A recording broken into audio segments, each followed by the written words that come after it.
Tapos na ang Crimea ni Putin. Maganda habang tumagal, di ba, Vladimir? Matapos mong illegal na angkinin ang Crimean Peninsula mula sa Ukraine, inisip mong kampante ka na. Nakuha mo na ang iyong korona at sa isip mo, mas lumakas ang iyong peking pag-aangkin sa Ukraine. Pero matapos ang mahabang digmaan na dapat mabilis lang, lahat ay bumagsak. Hindi na sayo ang Crimea. Pinuputol na ng Ukraine ang peninsula at handa ng palayasin ng Russia mula roon magpakailanman. Simple lang ang estratehiya nila. Ihiwalay, gawing walang silbi, at pagkatapos ay wasakin. Susi ang mga atake sa gitnang distansya at ipapaliwanag namin kung paano at bakit ginagawa ng Ukraine ang mga ito sa Crimea. Magsimula tayo sa kung bakit. Noong Mayo 27, inanunsyo ng Ministry ng Depensa ng Ukraine ang opisyal na paglulunsad ng kanilang logistics lockdown program. Mahigit $113 milyon ang ilalaan sa programang ito. At sa unang yugto, direkta itong ipapadala sa mga unit na tumutulong sa middle range na pag-atake sa logistics ng Russia sa Ukraine. Sa Crimea, siguradong nag-a-alarm na ang mga kampana sa puppet government offices ni Putin. Bagamat malinaw na ang layunin ng Ukraine noong Mayo, alam ng mga opisyal na lumalawak ang mga pag-atake sa Crimea at mga kalapit na teritoryo, kabilang na ang logistics at mga target militar. Sa kanila, ang lockdown sa logistics ay hindi na bago. Ito ay pagpapatuloy at pagpapalawak ng isang kampanya na dati nang nagdudulot ng malalaking problema. Simple lang ang ideya ng logistics lockdown. Saan man dumaan ang mga truck at tanker ng Russia, doon aatake ang Ukraine at magpapatuloy ito buong taginit at lampas pa. Tungkol ito sa pagkakaroon ng inisyatiba ng Ukraine. Habang bumabagsak ang mga drone sa Luhansk, Donetsk, Kherson at Zaporizhia, ramdam ng mga tropa sa unahan doon ang hirap dahil sa kakulangan ng supply at reserba. Pero walang ibang lugar na mas nakakaramdam ng epekto, kundi ang Crimea, na umaasa sa mga daanang logistical sa sinakop na Ukraine para manatiling may supply at maging banta militar sa Ukraine. Ang pangunahing layunin ng Ukraine ay mahiwalay ang Crimea. Dahil dito, nawawalan ng saysay ang buong peninsula para kay Putin at sa kanyang mga ambisyon sa pananakop. Para mangyari ang pagkakahiwalay na ito, kailangang maging matalino ang Ukraine sa kanilang mga pag-atake. Ang pagpapadala ng mga drone sa mga reyon kung saan nagtipon ang Russia ng mga depensa sa himpapawid ay siguradong magre-resulta sa karamihan ng mga drone na iyon na masisira sa ere. Ayaw iyon ng Ukraine. Kailangan nila ng mataas na antas ng tagumpay hanggat maaari para gumana ang logistics lockdown program. Ang nakikita natin nitong mga nakaraang linggo ay ang mga drone ng Ukraine ay aktibong iniiwasan ang pinakamakakapal na depensa sa himpapawid ng Russia na nakapuwesto sa mga frontline at sa halip ay tumatama sa malalalim na bahagi sa likod ng mga depensang iyon. Sa halip, tinutugis ng mga drone ng Ukraine ang mga convoy militar at truck ng gasolina, papunta man o pabalik mula Crimea. Ibig sabihin, karamihan sa sinakop na bahagi ng Ukraine ay pwedeng tamaan ng pag-atake, lalo na ang Crimea na sentro ng lohistika para sa tropa at supply ng Russia mula mainland papuntang Ukraine. Nakikita mo na kung paano nila isinasagawa ang pagkakahiwalay ng Crimea. Pero hindi nagpapaloko ang Ukraine sa kung ano ang magiging ibig sabihin nito para sa kanilang kampanya ngayong taginit. Ang pagputol ng peninsula mula sa natitirang sinakop na Ukraine ay napakahirap. Simula pa lang ng pananakop, sinamantala na ng Rusya ang katotohanan ng iyon. Ang Crimea ay naging at patuloy pa ring nagsisilbing lunsaran para sa mga opensibang operasyon ng Rusya dahil sa papel nito bilang isang logistical na sentro. Dito, makikikita ang mga militar na paliparan, imbakan ng bala, mga lunsaran ng misil at drone, at mga arsenal na iniimbak at ipinadadala sa sinakop na Ukraine. Mula Crimea, nakapagpapakilos ang Rusya ng mga submarino at barkong pandigma. Sa kampanya ng Ukraine laban sa Black Sea Fleet ng Rusya, nawasak ang isang katlo ng fleet at napilit ang umalis ang natira sa base sa Sevastopol, na nagdulot ng malaking pinsala. Nakikita natin ang maraming dahilan para ihiwalay ng Ukraine ang Crimea.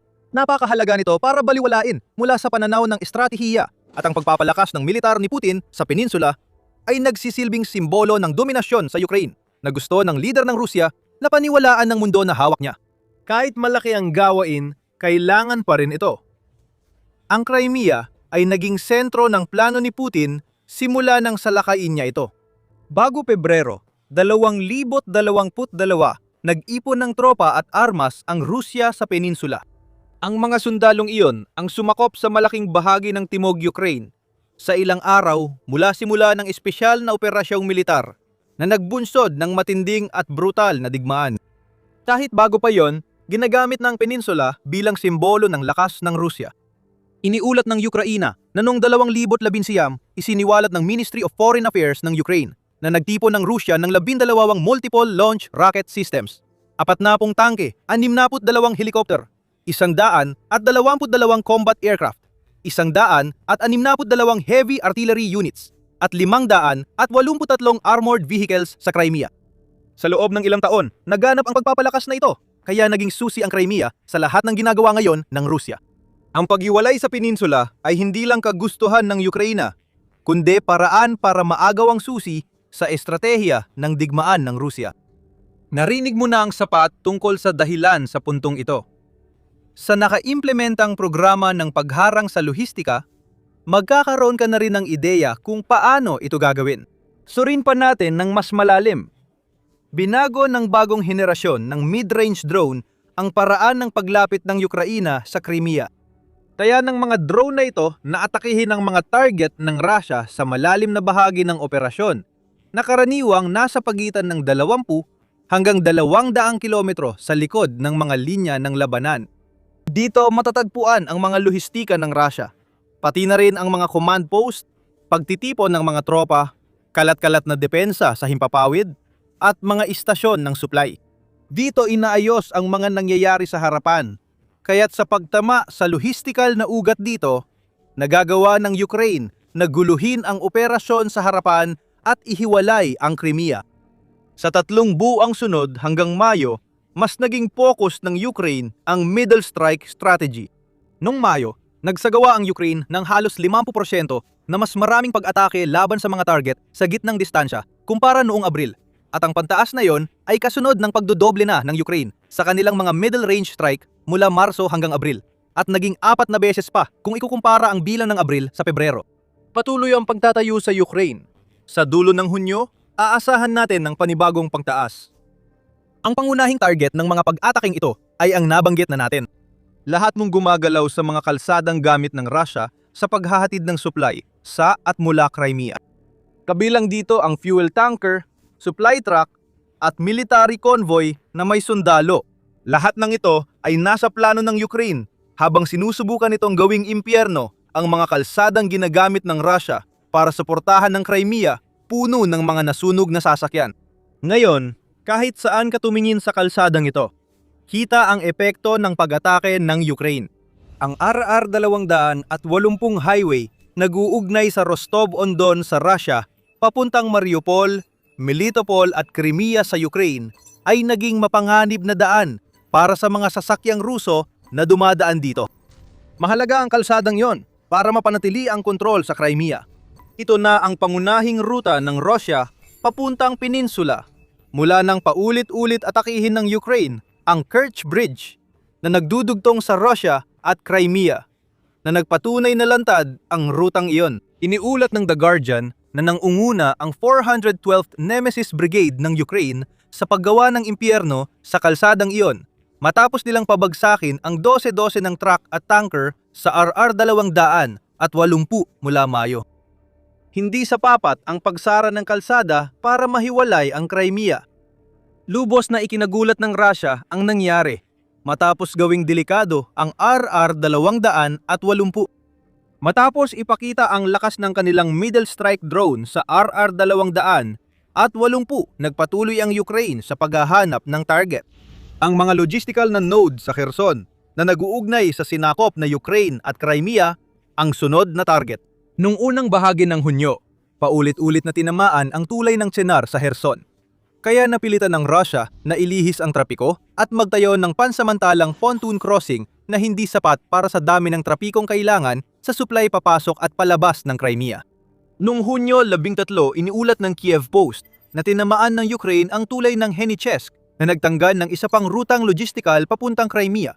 Pati na rin ang tulay ng Armyansk kung saan sinubukan ng Russia ilihis ang trapikong hindi makadaan sa tulay ng Chenar.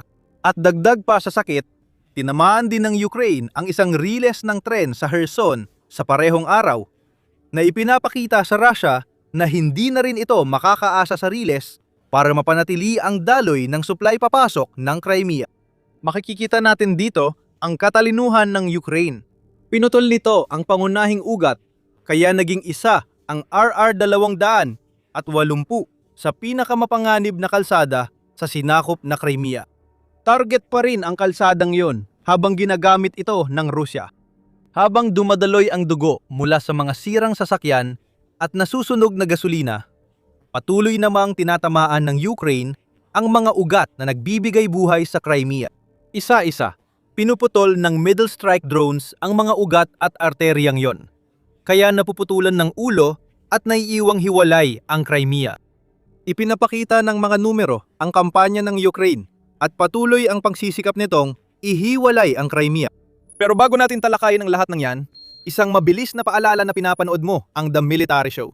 Kung may natututunan ka mula sa channel na ito, siguraduhin mag-subscribe para makita mo pa ang iba naming mga video. Balikan natin ang RR 280. Ayon sa Kiev Post, makikita sa satellite imagery ang epekto ng kampanya ng Ukraine sa kalsada. Ngayon, mahigit 300 bagong nawasak na truck ng Russia ang nagkalat sa highway. Lahat sinunog o winasak ng drone strike ng Ukraine sa unang kalahati ng Hunyo. Marami pang tinamaan ng Ukraine noong Mayo bukod doon. At mula Hunyo 7 hanggang 13 ang mga puwersa ng espesyal na operasyon ng Ukraine ay nakipagsanib puwersa sa 400 at 75 Code 10.2 at unang Da Vinci units nagsagawa ng 100 strike at sortie laban sa bottleneck ng land corridor sa hilaga ng Crimea ayon sa outlet. Ang mga bagong dambuhalang drone ay kasama ng mga paboritong Luchi at FP-FP1 para magdulot ng pinsala. May balita tungkol sa top secret na drone na Morrigan na sumisira ng air defense at support targets sa Crimea para bigyang daan ang ibang drone ng Ukraine. Ginagawang imposible ng Ukraine na madaanan ang mga kalsada papasok at palabas ng Crimea. Kapag hindi na madaanan ng mga truck ang mga kalsadang iyon, mauubusan ng opsyon ang Russia para masuplayan ang peninsula. Sa ibang bahagi, nakikita rin natin na patuloy ang paggamit ng Ukraine ng mga maritime drone sa kanilang kampanya sa dagat na nagresulta na gawing hindi na mahalaga ang Black Sea para sa Russia kahit na halos wala ng sariling navy ang Ukraine. Iniulat ng United 24 Media na pinipigilan ng naval drone arsenal ng Ukraine ang malayang pagdaan ng mga barko sa paligid ng Crimea, kaya napuputol ang isa pang linya ng supply. Mas mapanganib na ang mga drone na yon kaysa nung sinisira nila ang Black Sea Fleet dahil naging plataporma na raw sila ayon sa ulat. Ginagagit ang ilan para sa direktang kamikaze na pag-atake na may daan-daang kilong pampasabog. Ang iba naman ay nagsisilbing seaborne launch pads para sa mga aerial drone ng Ukraine na maaring maglunsad mula sa maritime drones upang umatake ng mga target sa himpapawid at magsagawa ng pag-atake laban sa mga barko. Pinalawak ng Ukraine ang focus nila sa dagat ng Azov na konektado sa silangang baybayin ng Crimea. Noong Hunyo 5, iniulat ng BBC na kinumpirma ng Ukraine ang pag-atake sa 5 barko sa dagat ng Azov at sa katubigang baybayin sa paligid ng mga okupadong teritoryo. Ayon sa Ukraine, sangkot ang mga barkong ito sa pagnanakaw ng butil, pati paglilipat ng gasolina at kargamentong militar. Ipinapakita ng logistics lockdown na hindi lang ito para sa mga kalsada. Ang pagkain, gasolina at mga supply na pumapasok sa Crimea ay inilalabas din. Kung umasa pa si Putin na babagal ang Ukraine at may pag-asa pang hindi ma-isolate ang Crimea, dapat niyang talikuran ang pag-asang yon. Hindi babagal ang Ukraine. Sisimula pa lang ito. Sabi ni Dmitry Pletnyov, tagapagsalita ng hukbong dagat ng Ukraine, sa panayam noong Hunyo 14 sa Freedom TV ng Ukraine, tingnan natin ang Crimean Peninsula. Napapaligiran ito ng tubig sa tatlong panig. Kaya ayon kay Platonchak, ang kasaysayan ng mga naunang digmaan dito ay dapat magsilbing babala sa mga sumakop dahil palaging nagtapos ito sa hindi maganda at pagatras. At iyan ang buong punto. Sa pamamagitan ng paghiwalay sa Crimea, kapwa sa lupa at dagat, ginagawa ng Ukraine na hindi na kayang panatilihin ang peninsula. Noong Marso, sinabi ni Putin na gumastos na ang Russia ng 15 tuldok, $5 bilyong sa Crimea mula nang sakupin ito. At tila, nasayang ang malaking halagang ito. Mahirap para kay Putin ang magdesisyong gumastos pa ng malaki habang unti-unting kinukuha ng Ukraine ang Crimea. Pero kailangan niya ito kung nais niyang mapanatili ang peninsula. Ibig sabihin nito, mas maraming perang masasayang sa Crimea habang may resesyon at digmaan na kinakaharap ang Russia. Ayon sa New Voice of Ukraine, ang paggastos na ito ay sobrang taas na maaari nitong lampasan ang buong budget ng Russia para sa 2026 ng $28 bilyong. Ayon kay Platonchak, nagsisimula ng magbunga ang matinding pagsusumikap ng Ukraine nitong mga buwan. Ang nakikita natin ngayon ay hindi resulta ng isang araw lang ng trabaho. Isa itong sistematikong pagsisikap na matagal nang isinasagawa. At masasabi natin, nakikita na natin ang bunga ng trabahong yon ngayon, sabi niya sa Freedom. Na yon, hindi na simbolo ng kapangyarihan ng Russia ang Crimea na ipinagmamalaki ni Putin. Hindi rin ito ang puntong pinag-iikutan ng digmaang Ruso. Ang Crimea ay naging isang hiwalay na tangway na napapalibutan ng digmaan. Ang mga mamamayang Ruso sa Crimea at lumalaban sa mga unang hanay ng labanan ang tunay na nakararamdam ng sakit. Malubhang kakulangan ng gasolina ang pangunahing epekto ng pagsisikap ng Ukraine na ihiwalay ang Crimea. Noong unang bahagi ng Hunyo, nagtakda ng limitasyon sa gasolina ang mga papet na awtoridad sa Crimea. Nagbigay ng ration coupon at naglagay ng opisyal sa gasolinahan para tiyaking walang kukuha ng sobra sa kanilang bahagi. Ibinibenta ang gasolina na may limitasyon na 20 hanggang 30 litro bawat tao at may kasamang kondisyon na ang lahat ng sibilyang sasakyan ay pangalawa lamang sa mga sasakyang militar ng Russia at mga pampublikong serbisyo tulad ng mga sasakyan ng pulis at ambulansya. Hindi gumana ang pagrarasyon. Noong Hunyo 12, iniulat ng Independent na nauubos na ang gasolina sa mga gasolinahan sa Crimea. Dahilan ng mahabang pila at pinakamatinding krisis sa gasolina mula ng iligal na okupahin ng Russia ang teritoryo. Pinalalala pa na nalalapit na kakulangan sa pagkain ang problema. Ayon sa RBC Ukraine, nagiging pangkaraniwan na ang bakanting estante sa supermarket. Halos wala na sa mga tindahan ang cereal, asukal, harina at pasta dahil sa mga pag-atake sa lohistika ng Ukraine at patuloy na presensya ng militar ng Russia sa Crimea na nagpapalala ng sitwasyon. Hindi aksidente ang alinman dito. Pinagkakaitan ng Ukraine ang Crimea ng gasolina at pagkain.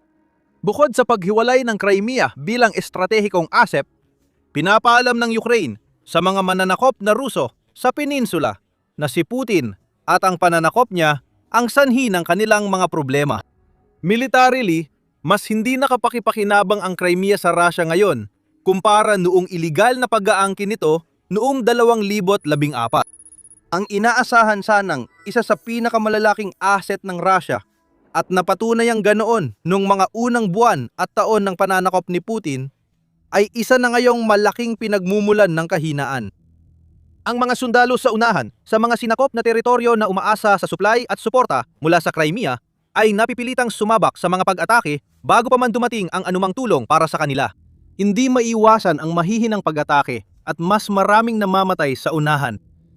Ayon sa United 24 Media, kitang-kita ito sa Kherson at sa Zaporizhia dahil matagal nang ginagamit ang Crimea bilang base ng pag-atake roon. Ngayon, humihina ang depensa ng Ukraine at may mga bagong pagbubukas sa unahan. Ang Ukraine ay nagsasagawa ng kontra-atake noong 2026 na, ayon sa Reuters, nagresulta sa pagbawi nila ng mahigit 600 kilometro kwadrado ng teritoryo mula sa Russia hanggang Hunyo 8. Maaring dumami pa ang kontra-atake habang nababawasan ang halaga ng Crimea, nilalapit ng Ukraine ang puwersa nila at binibigyang daan ang mas maraming atake sa lohistika ng Crimea. Nagkakaugnay ang mga ito at nagugutom ang Russia. Kung pag-uusapan ng mga launchpad, ginagawa rin ng Ukraine na mas mapangani para sa Russia na gamitin ang Crimea bilang panimulang punto ng mga missile at drone na pinapaputok nito papunta sa Ukraine. May silbi pa rin ang Crimea sa aspetong ito. Pinatunayan ng pag-atake ng Russia sa Ukraine noong Hunyo 14-15 na nagpakawala sila ng 622 Zircon anti-ship missiles mula sa peninsula, pati bahagi ng 600 at 11 strike drones na ipinadala sa Ukraine. Dahil nababagsak ang air defense at nauubos ang resources sa pagpigil ng logistical strike ng Ukraine, mas delikado na para sa Russia ang maglunsad mula sa Crimea. Bawat base ng missile at drone ay target na, at dahil napuputol ang kanilang logistics, mas nahihirapan din ang Russia na magpadala ng supply sa mga base na yon at magsagawa ng mga pagkukumpuni pagkatapos ng mga pag-atake ng Ukraine. Unti-unti, lumuluwag ang kontrol ni Putin sa Crimea. Ipinaliwanag ni Pletnyuk na nagsasabing, sa isang punto, naiipon ang mga pagkatalo hanggang sa umabot sa critical na antas, na sa huli ay nagdudulot ng pagbagsak ng mismong sistema. Sa madaling salita, ang Crimea ay naging asset na ngayon ay pasanin na. Sayang lang ang perang ginastos sa peninsula. Nagiging target ang mga supply papasok at palabas ng Crimea, kaya mas maraming perang nasasayang at hirap sa mahalagang teritoryong kontrolado ng Rusya. Habang nangyayari ito, lumalakas ang pressure kay Putin at sa kanyang kasabwat.